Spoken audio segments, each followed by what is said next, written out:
ओम शांति। सभी खिलाड़ी भाई बहनों को नमस्ते और ओम शांति।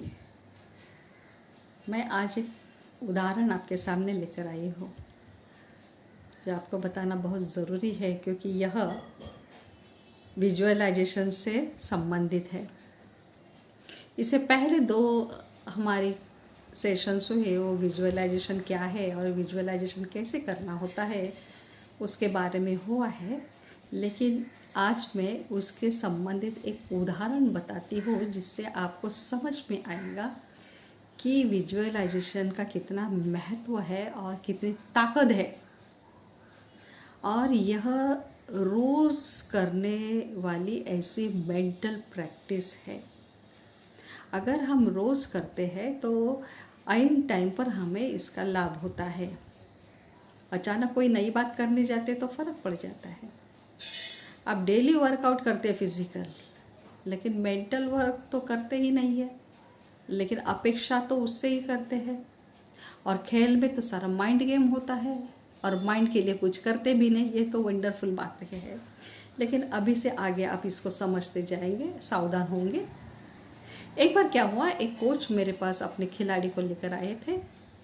वो खिलाड़ी लॉन्ग जंप करने वाली थी और इतनी प्रॉमिसिंग प्लेयर थी कि 100% वो गोल्ड मेडल तो लेके आने वाली थी। लेकिन अपेक्षा भंग हो गया। क्यों? क्योंकि उससे फाउल हो गए, तीनों के तीनों फाउल हो गए। ये ऐसे कैसे हो गया? हैरान हो गए कोच। तो ऐसे कैसे हो गया, ऐसे कैसे हो गया करके वो सारे परेशान होकर उसको लेकर आए। तो हमने तो समझ ले गया तो ये तो सारी मन के ही खेल है, मन की बातें ही है। तो उसको कुछ प्रश्न पूछे, उसके मन को टटोलने की कोशिश की। तो उसको पूछा गया कि तुमने क्या क्या सोचा, तो याद करने लगी। तो उसमें से उसे एक सोच बताई जो बड़ी छोटी सी ऐसे थे, छोटा सा विचार था वो। क्या विचार था वो? मैच से पहले जो किया था उसने, कहीं मेरा फाउल ना हो जाए, एक ही सेंटेंस।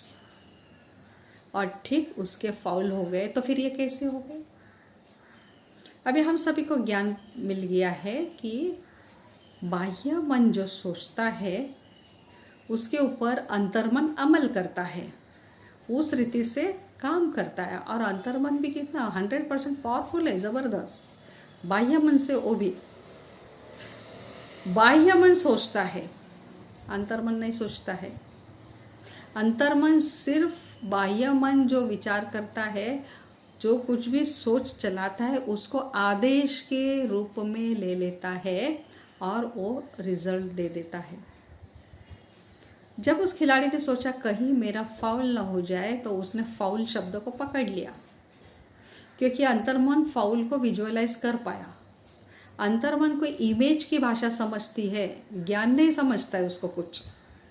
तो जब ये खेलने के लिए गई मैच के टाइम, पहले जंप की फाउल, दूसरी फाउल और तीसरी foul, out, gold medal miss हो गया। जब उसके कोच उसको मेरे पास लेकर आए तो ये सारी बातें मैंने पूछी। तो उसके ऊपर हमने उसको विजुअलाइजेशन कराया। एक वीडियो उसके आंखों के सामने खड़ी की, एक मूवी सी खड़ी की, पॉजिटिव मूवी। इसको ही विजुअलाइजेशन कहेंगे हम। हमने उसको कहा कि अपने आप को देखो,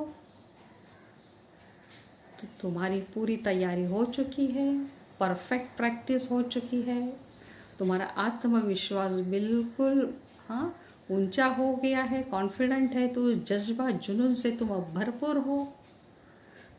तुमने परफेक्शन लाया है अपने जंप करने में। और देखो, अभी तुमने दौड़ने के लिए शुरुआत की है। अभी तुम मैच में अपनी दौड़ लगा रही हो और फर्स्ट क्लास, हमेशा से ज़्यादा अच्छी तुम्हारी जंप हो चुकी है और लंबा जंप किया है, परफेक्ट रिजल्ट तुमने ले लिया है और तुम गोल्ड मेडल की दावेदार बन चुकी हो। इस बात को एक्सेप्ट करो। तो 2-3 बार ये विजुअलाइजेशन उससे करवाया, ये फिल्म दोहराई, बहुत अच्छा लगा उसके बाद उसको। और 3-4 दिन के बाद वो मैच खेलने के लिए गई, उस खिलाड़ी ने परफेक्ट रिजल्ट ले लिया, मेडल लेकर आ गई। तो ये देखिए, मन का कॉन्शियसनेस जो है उसको जब हम शिफ्ट करते हैं नेगेटिव से पॉजिटिव, तो कैसे फ़ौरन हमको रिजल्ट मिलता है। तो हमको पॉजिटिव कॉन्शियसनेस डेवलप करने की अगर आदत पड़ जाती है, तो हम ऐसा नेगेटिव सोचने के लिए जगह ही नहीं देते हैं, नेगेटिव थॉट्स आने के लिए, है ना। तो इस प्रकार से यह एक उदाहरण है जो आपको विचार करने के लिए बाध्य करेगा कि आप अपने लिए क्या सोचते हो। आपके सामने कैसे कोई दिक्कतें अगर आती है, तो उसके पीछे कौन सी क्या सोच है जिसको आप परिवर्तन कर सकते हैं, इसके बारे में सोचेंगे।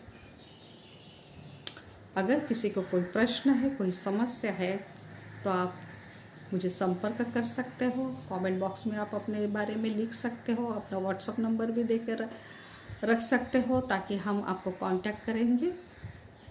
धन्यवाद। ओम शांति।